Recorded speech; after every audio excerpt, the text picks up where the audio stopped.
Rich Dad, Poor Dad is a personal finance classic that challenges the way we think about money, wealth, and education. Written by Robert Kiyosaki, the book is based on the author's life experiences growing up with two father figures. His poor dad, who was his biological father and a well-educated man working a traditional job, and his rich dad, his best friend's father, who was a successful entrepreneur with limited formal education. Through these two contrasting perspectives, Kiyosaki explores the differences in mindset, financial habits, and attitudes toward money between the rich and the poor. He emphasizes the importance of financial education, investing, understanding assets and liabilities, and building passive income. The book argues that being successful financially isn't about working hard at a job, it's about making money work for you with simple but powerful lessons. Rich Dad, Poor Dad has inspired millions of readers to rethink their approach to money and take control of their financial future. Let's begin.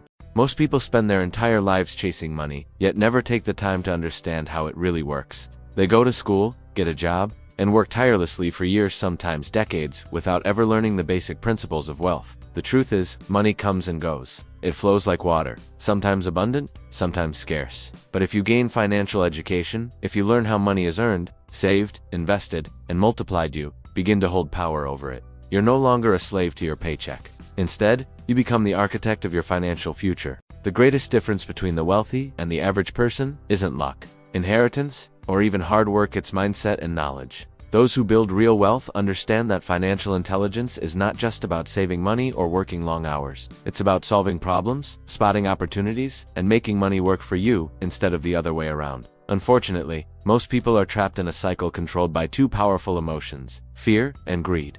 Fear keeps them stuck in jobs they don't like, worried about bills, afraid of change or failure. Greed, on the other hand, pushes them into risky ventures or impulsive decisions, chasing quick gains without long-term thinking. These emotions cloud judgment, leading to poor financial choices and missed opportunities. Mastering these emotions is one of the first steps to true freedom. One of the biggest lies we tell ourselves is that a job is secure. We believe that if we work hard, stay loyal, and follow the rules, we'll be taken care of. But the world doesn't work that way anymore. Companies change, economies shift, jobs can disappear overnight. Real security doesn't come from a salary, it comes from your ability to adapt, to learn, and to create value. It comes from building assets, not just earning income. In the end, intelligence, especially financial intelligence, is what sets people apart.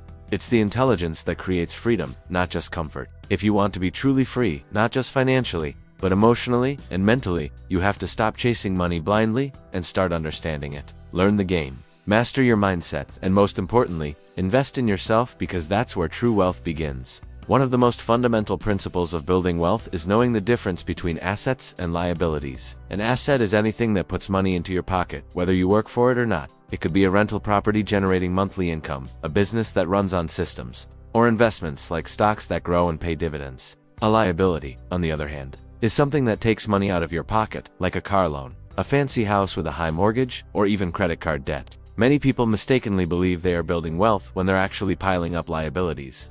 To become financially free, you must focus on acquiring income-producing assets. Money, in many ways, is like a mirror. It reveals who we really are. It exposes our habits, our fears, and our blind spots. When people suddenly come into wealth through inheritance, a promotion, or even winning the lottery, their true financial habits are magnified. Instead of solving problems, money often highlights them. If someone is irresponsible with a small amount, giving them more only amplifies the damage. That's why more money rarely fixes money problems. What fixes them is education, mindset, and discipline. One of the most important tools for understanding personal finance is cash flow, the movement of money in and out of your life. Your income, expenses, assets, and liabilities all form your personal cash flow pattern. This pattern tells the real story of how well or poorly you manage your finances. Most people focus only on their income, thinking that a higher salary will solve everything, but they ignore their expenses, their taxes, their debts. They earn more, yet still struggle. That's because their cash flow is negative or neutral. They're not accumulating wealth. They're just surviving. If you don't understand your cash flow, you'll always feel like you're running in place. You'll earn more and still feel broke. You'll blame external factors, bad luck, unfair bosses, the economy, without realizing the real problem is inside your own financial habits. The path to wealth doesn't begin with earning more, it begins with learning more. Learn how money works. Learn the language of finance. Understand cash flow. Learn how to build and buy assets. Only then can you move from surviving to thriving. Because financial freedom isn't about having more, it's about being smarter with what you have. A major source of financial stress stems from the pressure to keep up appearances. People try to match the lifestyles of those around them, buying bigger homes, newer cars, fancier clothes, not because they need these things, but because they feel they must keep up with the Joneses. This constant comparison leads to unnecessary spending, debt, and anxiety. It's a race with no finish line, and often, no reward. Wealth is not about having flashy things or a big salary. True wealth is measured in time, not money. Ask yourself, if I stopped working today, how long could I maintain my current lifestyle? If the answer is only a few weeks or months, then no matter how much you earn, you're not yet wealthy. Financial independence begins when your passive income can cover your living expenses without you needing to trade your time for it. There is a clear pattern. The wealthy acquire income-generating assets, investments, businesses, and intellectual property. The poor spend nearly all their income on expenses, just trying to stay afloat. The middle class often buy things they believe are assets, like a new car or an expensive home. But in reality, those things are liabilities because they cost money to maintain and don't generate any return. The rich focus on building their asset column. They understand that true wealth isn't measured by how much you earn, but by how much you own that continues to generate income, whether you're working or not. Assets like real estate, stocks, businesses, and intellectual property quietly grow wealth over time, often in the background. Meanwhile, most people remain fixated on their salaries, thinking that a bigger paycheck will solve their problems, yet their financial life never truly changes. This is why so many people, despite working hard for years, remain in financial distress. They spend their entire lives working for someone else, helping build someone else's dream. They show up to jobs they may not love, give their energy, time, and creativity, only to receive just enough to survive, never enough to thrive. It's a cycle that repeats for decades. This happens because people are taught to become what they study: a doctor, engineer, teacher, or technician. While there's nothing wrong with these professions, the trap lies in forgetting to also mind your own business. People pour their energy into their employer's business, but never develop or grow something of their own. They become so absorbed in their career titles that they overlook the importance of building personal assets. This doesn't mean quitting your job, it means using your job as a tool, not a trap. To become truly financially secure, a person must learn to build something beyond their paycheck. They must begin to mind their own business, invest in real estate, build side income streams, start a business, or acquire income-producing assets. These are the things that continue to earn even when you're not actively working. They're the foundation of lasting financial freedom. The painful truth is that financial struggle is often not caused by laziness or lack of intelligence, but by poor strategy. And what holds most people back from changing their financial situation is fear. The poor and middle class are often extremely cautious with money, not because they're careful, but because they lack a strong financial base. Without savings, investments, or assets, every decision feels risky. They say things like, "I can't afford to take a risk," not because risk is inherently bad, but because they don't have anything to fall back on. This fear leads to inaction, and inaction leads to being stuck. Building financial independence isn't just about making money, it's about shifting your mindset.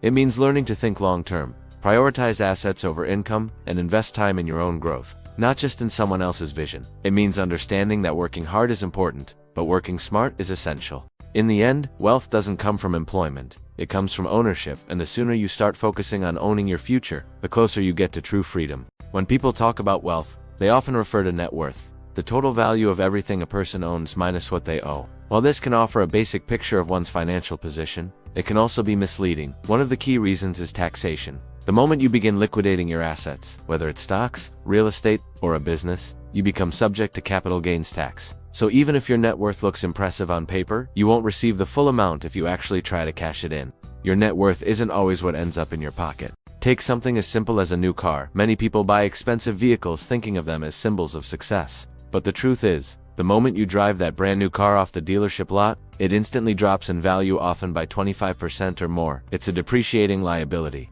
not an asset. The more you accumulate items like that, the more money you drain from your future without any return. That's why Kiyosaki repeatedly emphasizes keep your expenses low, minimize your liabilities, and focus relentlessly on building solid income-generating assets. One of the biggest mistakes people make is confusing ownership with wealth. Owning things doesn't make you rich. Owning things that make money for you does. Kiyosaki draws a clear distinction. If you own a business and you have to be there every day for it to run, you don't own a business, you own a job. Real business ownership means creating or investing in systems that generate income whether you're present or not. That's how you achieve time freedom, not just financial freedom. So what exactly are real assets according to Kiyosaki? He defines them as anything that puts money in your pocket consistently and has real market value. These include stocks that pay dividends or grow in value, bonds that pay interest, rental properties that generate steady income, notes I owe us, where people or institutions owe you money with interest. royalties from intellectual property such as books, music, patents, or scripts. It's also important to understand that not every asset is for everyone. If you don't understand or enjoy real estate, for example, then it's probably not a good idea for you to invest in it. Kiyosaki says, invest in what you understand and believe in. Financial education allows you to see clearly where your strengths lie, and helps you avoid investments that don't align with your personality or goals. The formula for long-term wealth isn't complicated, but it does require discipline, patience, and knowledge. Keep your spending under control, avoid unnecessary liabilities, and slowly build a portfolio of assets that produce income without consuming your time. This isn't a get-rich-quick approach, it's a build wealth forever mindset.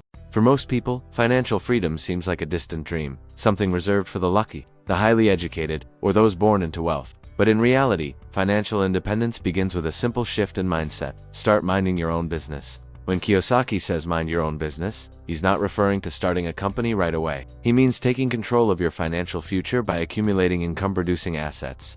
One powerful rule he emphasizes is, once a dollar enters your asset column, never let it leave. That money should stay invested, grow, and eventually produce income or appreciate in value. It's not to be touched for consumption. It's there to multiply and work for you, not be drained on short-term wants. Money can work 24 hours a day, even while you sleep, even while you're on vacation, or even when you're no longer able to work. And if managed right, it doesn't stop with you. It can continue working for your children, grandchildren, and future generations.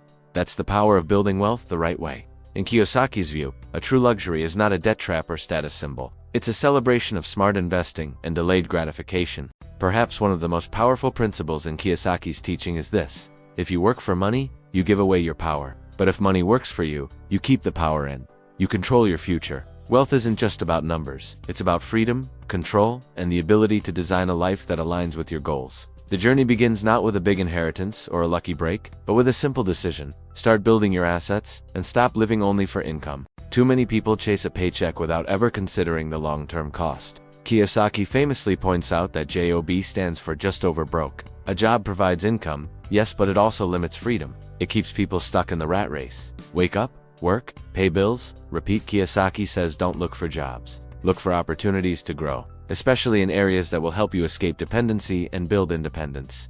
According to Kiyosaki, to succeed in the real world, you must master 3 core management skills. 1. Managing cash flow. Understanding where your money is going and how to keep more of it working for you.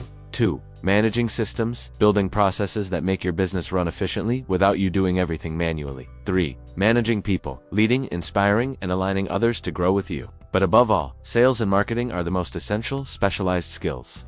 Without them, your ideas remain hidden, your products don't move, and your value stays unknown. Sales is not about manipulation, it's about communication. Marketing is not about advertising, it's about understanding your audience and showing them how you can solve their problems. Kiyosaki outlines 5 key reasons why even financially literate individuals, people who understand money, investing, and cash flow, still fail to grow their asset columns. 1. Fear. The emotional paralysis that keeps people stuck in comfort zones, unwilling to take action. 2.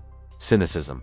The habit of doubting everything, dismissing opportunities out of fear or past disappointments. 3. Laziness, often disguised as busyness. People stay occupied with things that feel productive while avoiding what truly matters. 4. Bad habits, like spending before saving, ignoring financial planning, or procrastinating on learning new skills.